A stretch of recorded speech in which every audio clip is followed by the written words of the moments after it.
ஃபோக்கஸை நீங்க மாற்றணும் அப்படின்னா யாருமே டிஸ்டர்ப் பண்ணாத ஒரு இடத்தை நீங்களே தேர்வு செய்யுங்க. அங்க போய் உட்கார்ந்து படிங்க.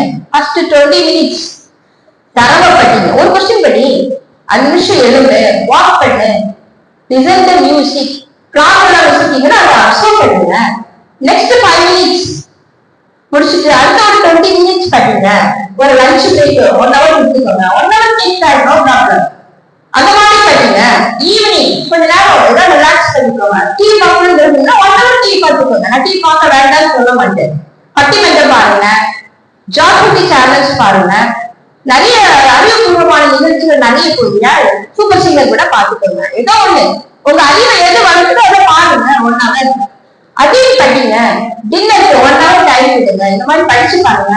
இந்த மாதிரி நீங்க நேர மேலாண்மை கரெக்டா கையில் எடுத்தீங்கன்னா உங்களால என்ன பண்ண முடியும்? வெற்றி பெற முடியும்.